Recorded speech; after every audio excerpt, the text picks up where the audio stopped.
ये बहुत जबरदस्त न्यूज है जो हम आपके साथ साझा करने जा रहे हैं। कुछ दिनों पहले अगर आपको याद हो तो मैंने जम्मू कश्मीर को लेकर के आपको एक जानकारी कराई थी। क्या जम्मू कश्मीर में मिला है सफेद सोना, और इसको लेकर के हमने एक सेशन अपने अंकित इंस्पायर इंडिया पे किया था। लेकिन आपको पता है दुनिया में नया सोना भी एक हो गया है, और वो है प्याज। आपको प्याज की कहानी बताएंगे, मजा आ जाएगा। इस प्याज की कहानी को आज के सेशन में हम कवर क्यों कर रहे हैं, इसके पीछे बता देते हैं। प्याज क्यों महत्वपूर्ण है ये भी बता देते हैं, क्योंकि अगेन जीएस पेपर 3 की जब हम बात करते हैं, economic development, environment, security, disaster management, biodiversity, इनके लिए बहुत महत्वपूर्ण है ये साइकिल। क्यों चर्चा कर रहे हैं? इस समय दुनिया के अंदर प्याज की जो कीमत हो रखी है वो आसमान में है, एकदम रॉकेट हो रखी है भाई साहब।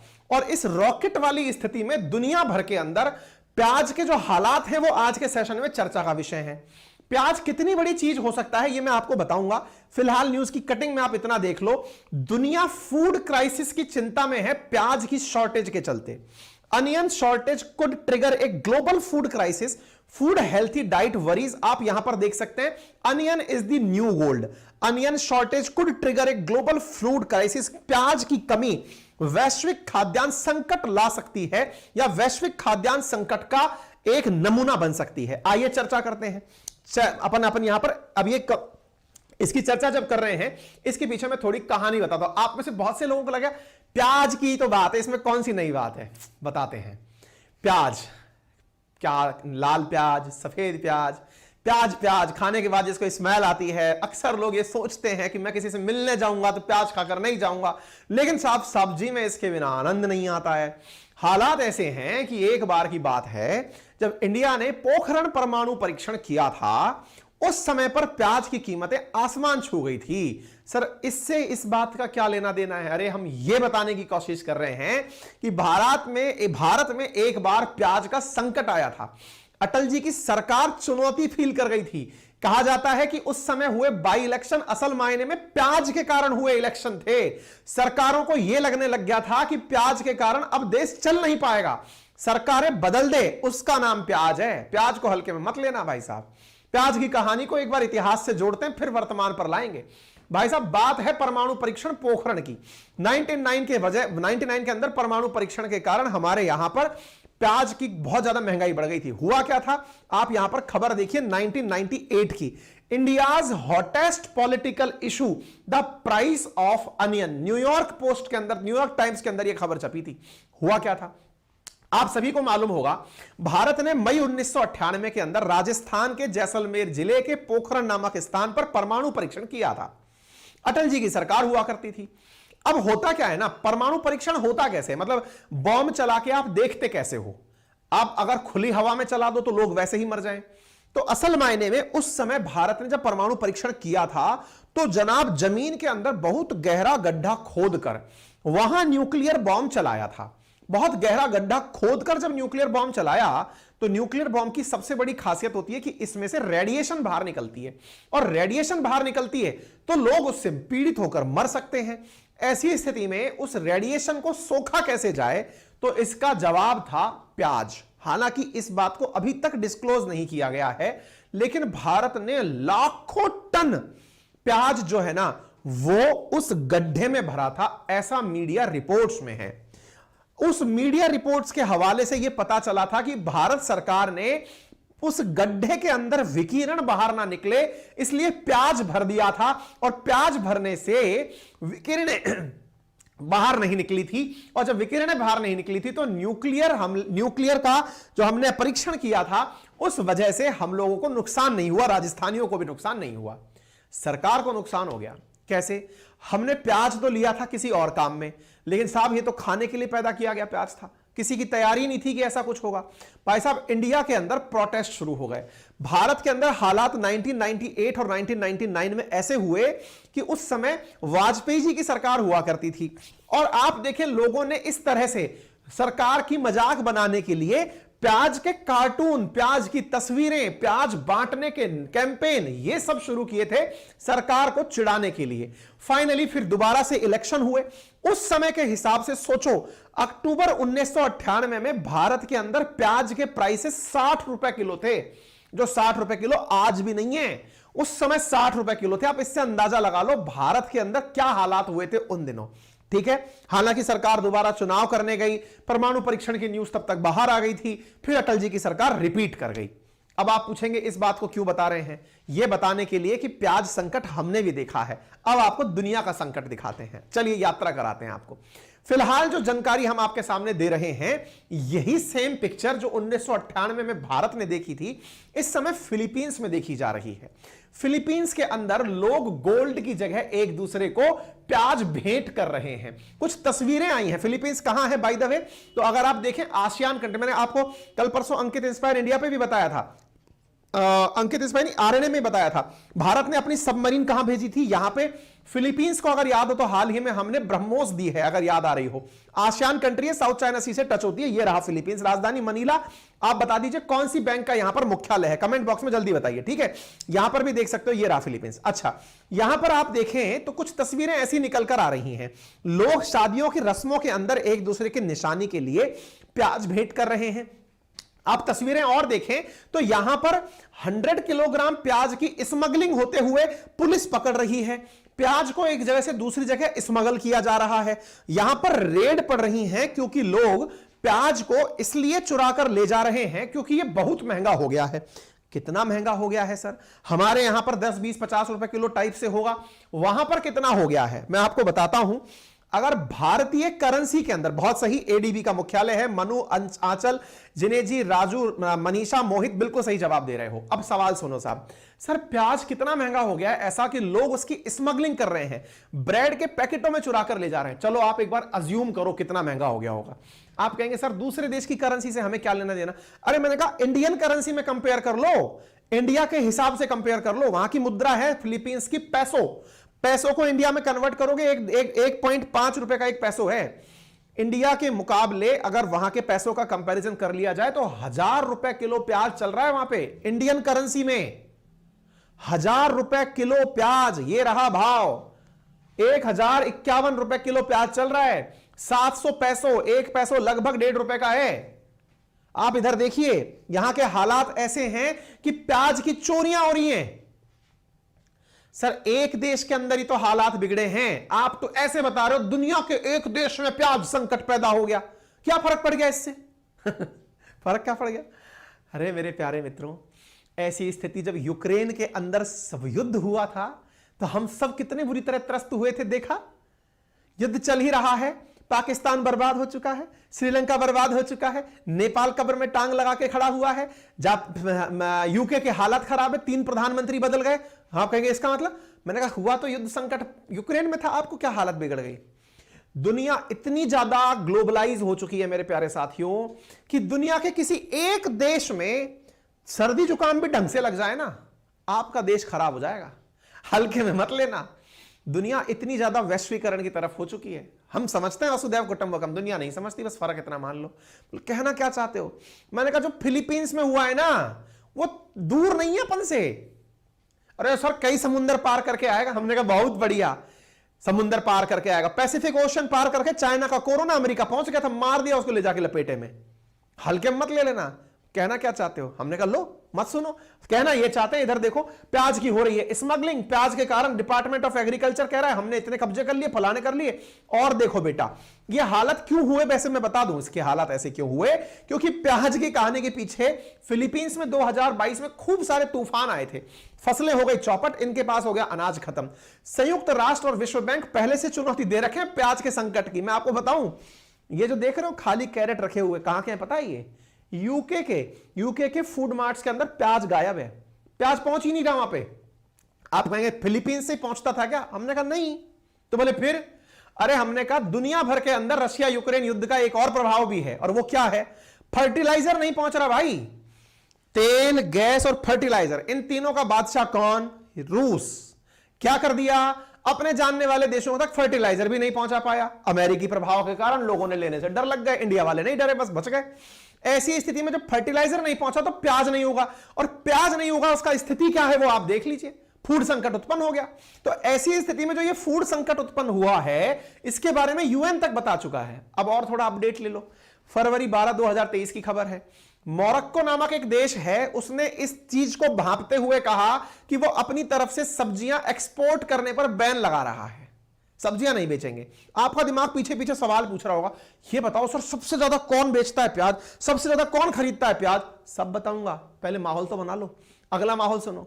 कजाकिस्तान नामक देश है, उसने कहा है कि वो प्याज के बैन पर टेम्परेरी बैन लगा रहा है 7 फरवरी। अच्छा, मतलब ये कहानी शुरू फिलीपींस से हुई थी। मोरक्को, कजाकिस्तान, तुर्की, सब देश मिलकर के अब बैन लगा रहे हैं। अरे हमने कहा आओ थोड़ा बताते हैं। Turkey, Uzbekistan, Ukraine, Philippines, Tajikistan, Pakistan, Morocco, Belarus, सब ने कहा है हम प्याज नहीं बेच पाएंगे। दुनिया भर में प्याज को लेकर के ये जो रंगीन नजारे हैं, ये इस बात को दर्शाने हैं कि यहां पर एक्सपोर्ट पर किसी ना किसी प्रकार का बैन लगा लिया गया है। किसके कारण स्थिति उत्पन्न हुई? हमने कहा यूक्रेन संकट के। नहीं सर कुछ और भी हुआ होगा। हमने कहा हुआ है। दुनिया का सबसे बड़ा निर्यातक प्याज के देश का प्याज का कौन है? अगर आप ये कमेंट बॉक्स में बता देंगे तो मैं दूंगा आपको एक बहुत जोरदार प्याज। लेने आ जाना बस। सवाल क्या है? दुनिया का सबसे बड़ा प्याज निर्यातक देश कौन सा है? आपको मैंने जहां ले जाकर रोका है, आपके आंसर की उम्मीद मैं आपसे कर रहा हूं। कमेंट बॉक्स में बताइए, पढ़ूंगा मैं। तो ऐसी स्थिति में आप विचार करें कि दुनिया भर के देश अपने अपने लेवल पर अब कोशिश कर रहे हैं कि वो एक्सपोर्ट रोकेंगे। दुनिया के मन में सवाल यह आ रहा है कि प्याज इतना महंगा हो गया है तो अब किया क्या जाए? क्या इंडिया में भी प्याज महंगा होने वाला है? मैं इसलिए पहले ही डिस्क्लेमर आपको दे देता हूं। डिस्क्लेमर यह है कि आप में से कोई भी लोग गलती से भी प्याज की स्टॉकिंग मत कर लेना।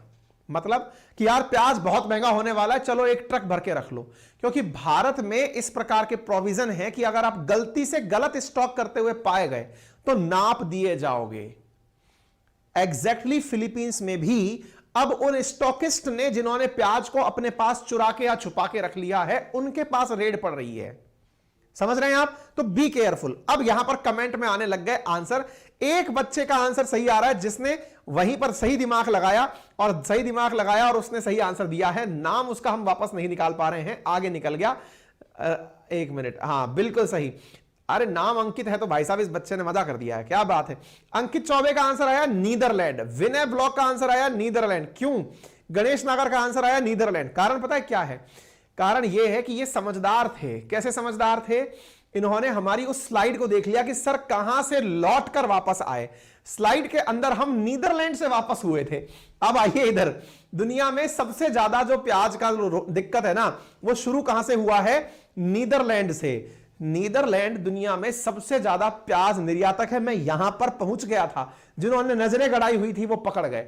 दुनिया में सबसे बड़ा प्याज का एक्सपोर्टर नीदरलैंड है और वो खराब मौसम की वजह से प्रभावित हुआ है। इन्हीं को डच कहते हैं। दुनिया में टॉप एक्सपोर्टर में नीदरलैंड है और नंबर 2 पर इंडिया आता है। दुनिया का 20% प्याज लगभग नीदरलैंड एक्सपोर्ट करता है। दुनिया का 11% इंडिया करता है। फिर चाइना, फिर मैक्सिको, फिर यूएस, स्पेन इनका नाम आता है। ये आपके सामने वर्ल्ड की टॉप 15 एक्सपोर्टर कंट्री हैं। इनमें 7वें नंबर पर पाकिस्तान भी है। पाकिस्तान में बाढ़ आई, ये आपको पता है। 2022 के अंदर फिलीपींस में तूफान आया, ये मैंने आपको बता दिया। इसके साथ साथ मैंने आपको यह भी हाल ही में बताया है कि भाई इतना ही नहीं, और देशों के अंदर, नीदरलैंड के अंदर भी लास्ट ईयर बाढ़ आई। बाढ़ और इस क्लाइमेट चेंज ने किस तरह खाद्यान्न संकट उत्पन्न किया, यह आपके सामने है। एक आखिरी सवाल, दुनिया में सबसे ज्यादा प्याज मंगाता कौन है? साथियों यहां पर हो सकता है आपको विजिबल ना हो, मैं बोलकर सुना दूं। नंबर 1 पर प्याज का इंपोर्टर यूएस है। ये क्वेश्चंस बनेंगे, मैं इन्हीं क्वेश्चंस पर आपसे टेस्ट लूंगा, ध्यान रखिएगा। मैंने जो स्लाइड्स आपको शो किए हैं इन्हीं पर टेस्ट होंगे आप लोगों के। यूनाइटेड स्टेट्स, मलेशिया और यूके, ये नंबर 3 तक आने वाला देश यूके है जो प्याज सबसे ज्यादा इंपोर्ट करते हैं। इसके बाद जर्मनी, वियतनाम और कनाडा का नाम आता है जो प्याज इंपोर्टिंग नेशंस हैं। ठीक है, तो कुल मिलाकर बात क्या है जी? धीरे धीरे पोषण का टाइम बम फट रहा है। जब हमने कोरोना झेला उसके बाद युद्ध झेल लिया, अब इन दोनों का संयुक्त प्रभाव आ रहा है न्यूट्रिशन पर और उसका टाइम बम समय आने पर फट रहा है। लोगों को भोजन के लिए, खाद्यान्न के लिए संकट उत्पन्न हो रहा है। इंडिया क्या आने वाले समय में एक्सपोर्ट पर बैन लगाएगा? नहीं। भारत सरकार ने साफ साफ इनकार किया है और कहा है कि हमारे पास पर्याप्त मात्रा में प्याज है और हम किसी भी तरीके का दुनिया को पोषण के स्तर पर दिक्कत नहीं आने देंगे, कोई भी प्रतिबंध नहीं लगाएंगे, हम अपने चीज को बेचते रहेंगे। There is no ban on onion export. ये 25 फरवरी की खबर है, जिसमें हमारे मंत्री, वाणिज्य मंत्री पीयूष गोयल जी कह रहे हैं कि इंडिया से किसी भी देश को हम प्याज बेचने में कोई भी दिक्कत नहीं लगाएंगे। लगभग 523.8 मिलियन यूएस डॉलर का अनियन जो है वो हमने अप्रैल से लेकर दिसंबर के बीच में एक्सपोर्ट किया है। लगभग $500 बिलियन का हमने प्याज एक्सपोर्ट किया है और हम करेंगे, ठीक है ना। भारत ने दुनिया को आश्वस्त कर दिया है, मस्त रहिए, हमारे पास तो है, आप लोग अपनी चिंता करिए। उम्मीद है आपको यहां तक का विश्लेषण समझ में आ गया होगा। और अगर यह विश्लेषण समझ में आ गया तो अब मैं आपको एक प्रश्न दे रहा हूं, यूपीएससी प्रीलिम्स का सवाल है। एक बार सवाल देखकर अंदाजा लगा लीजिए कि यह कॉम्प्रिहेंशन कितना बड़ा है। अब आप इस कॉम्प्रिहेंशन में सिविल सर्विस के अंदर प्रीलिम्स पार्ट 2 2016 के अंदर फूड क्राइसिस से जुड़ा एक पैराग्राफ देकर के इंग्लिश का जो सीसेट का पेपर है उसमें सवाल पूछा गया था, जिसमें कि एक निबंध उठाया गया था और इस तरह से सवाल पूछा गया था। प्रैक्टिस के लिए मैंने आप लोगों को दे दिया है, ठीक है जनाब। उम्मीद है आप सभी साथियों को यह सेशन पसंद आया होगा। अपने सभी साथियों के साथ इसे साझा करें, चैनल पर नए हैं तो सब्सक्राइब करें और भैया इन्हें सिंसियरली पढ़ते रहें। जितने भी सवाल मैंने आपको अभी तक डिस्कस किए हैं इन्हें बेहतरीन तरीके से पढ़ते रहिए। इनका मैं वीकली टेस्ट लूंगा। 4 लाख जब सब्सक्राइबर इस चैनल पर हो जाएंगे तो टेस्ट के साथ साथ गिफ्ट भी दूंगा और गिफ्ट लाइव अनाउंस होंगे, आपके सामने चलेंगे। जल्दी से पहले तो सब्सक्राइबर बढ़ाइए और अपना प्रोसेस आगे बढ़ाइए, ठीक है। आज से रात को 8:30 बजे हमारा सेशन शुरू होने जा रहा है। कौन सा सेशन शुरू होने जा रहा है? डिटेल्ड जर्नल अवेयरनेस बैच, जिसमें history, geography, polity, economy, state PCS, SSC, defence, railway के विद्यार्थियों के लिए मात्र 1999 में शुरू होने जा रहा है। क्लासेस सारी डिजिटल बोर्ड से ली जाएंगी, रात 8:30 से 9:30 ली जाएंगी। हिस्ट्री, ज्योग्राफी, पॉलिटी, इकोनॉमी की क्लास होंगी। वीक में 5 दिन क्लासेस चलेंगी। शुक्रवार, मंडे टू शुक्रवार ये क्लास चलेंगी, आज से शुरू हो रही हैं। लिंक कमेंट बॉक्स के अंदर हमने अपना आरएनए बाय अंकित अवस्थी का पिन कर दिया है। पेड कोर्स यहां पर होने वाला है, आप जाकर ज्वाइन कर सकते हैं। आपके कुछ डाउट है, लैंग्वेज कोर्स की क्या होगी? बाइलैंग्वेज होगा, पूरा कंटेंट हिंदी में भी होगा, इंग्लिश में भी होगा। पीडीएफ के नोट्स भी बाइलैंग्वेज होंगे, हिंदी में भी होंगे, इंग्लिश में भी होंगे। क्लासेस कैसी होंगी? लाइव भी होंगी, रिकॉर्डेड भी होंगी। यानी लाइव आपने पढ़ लिया, अगर आप नहीं देख पाए कोई बात नहीं, वो आपको रिकॉर्डेड मिल जाएगी पूरे 1 साल के लिए। आप उसे कितनी भी बार देख सकते हैं, कभी भी देख सकते हैं, ठीक है। क्लास का टाइमिंग शाम 8:30 बजे। क्लासेस के day Monday to Friday. Weekly test current affair का लिया जाएगा। मैंने आपसे कहा वीकली टेस्ट के विजेताएं भी दिए जाएंगे आने वाले समय में। मेरे प्यारे साथियों, हमने अपने कॉल सेंटर में 1 नंबर और नया एक्टिवेट कर दिया है, तो फिलहाल आपके लिए 4 नंबर ऐड हो गए हैं, ये तो है ही। इसके साथ साथ 81, 82, 83 है, हाँ तो 83, 81, 82, 83, तो 9829104181, 82 और 83 3 नंबर और हमारे यहां एक्टिवेट हो गए। किसी भी प्रकार की सहायता के लिए आप हमसे कांटेक्ट कर सकते हैं। लिंक कमेंट बॉक्स में है। कैसा रहा आपका अनुभव हमें जरूर बताएं। बाकी जो आगे करने वाला हूं मैं, वो जानकारी आप पहले ही प्राप्त कर लें। जो मैंने भविष्य में प्लानिंग की है, वो भविष्य की प्लानिंग कुछ इस तरह से है। जैसे अभी ये सेशन हमारे बहुत लंबे हो रहे हैं, लंबे सेशंस के साथ साथ आप लोगों के लिए भी इतना समय निकालना काफी ट्रबलसम हो रहा होगा। फिर नोट्स बनाने आप लोगों के लिए एक अपने आप में बड़ी जिम्मेदारी हो रही होगी। मैंने जो हाल ही में वैकेंसी निकाली थी अपने लिए, बच्चों के लिए, कि भाई कोई अगर आकर हमारी टीम से जुड़ना चाहता है तो वो जुड़े, क्योंकि हम यहां से आगे नोट्स भी आपको खुद बना के दें ताकि आपका समय बचे। हमारी कोशिश ये हो रही है आने वाले समय में कि आपको प्रॉपर तरीके से नोट्स भी सेशन के अंदर बना के दिए जाएं, ठीक है। तो उसके लिए हमने टीम इनवाइट की है। आज देखते हैं, आज कुछ इंटरव्यूज हैं, बाकी जैसे जैसे इंटरव्यूज होंगे मैं आपको बताऊंगा। और विद इन, क्योंकि हर चीज में थोड़ा समय लगता है, आरएनए को हम एक उस लेवल पर लेकर चले जाएंगे जिसके बाद ना आपको करंट की चिंता 1% भी नहीं करनी होगी। आपको क्लास की स्लाइड्स में भी वो दिखने लगेगा। क्लास की स्लाइड्स जो होंगी उसमें भी प्रॉपर तरीके से एक ही जगह संगठित चीजें, एक ही जगह प्रॉपर, मतलब उसके अलावा कुछ पढ़ना ही नहीं है, वेल रिसर्च्ड।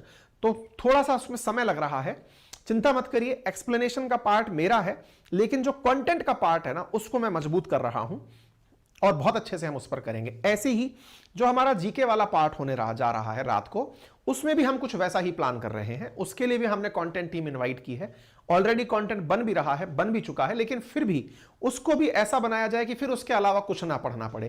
तो इन दो विषयों पर हमारा लगातार प्रयास चल रहा है। We are very much sure कि हम निश्चित ही इस पर जीत हासिल करेंगे। आपका प्यार और साथ बना रहा तो हम लोग जीके और करंट अफेयर में आपको वन स्टॉप सॉल्यूशन उपलब्ध कराएंगे। यह मेरा विजन है। ठीक है, फिलहाल के लिए इतना ही। अपना ख्याल रखें, बड़ों का सम्मान करें, छोटों को प्यार दें, अपना व्यक्तित्व इस प्रकार से विकसित करें कि महिलाएं आपके साथ सुरक्षित और सम्मानित महसूस करें। धन्यवाद।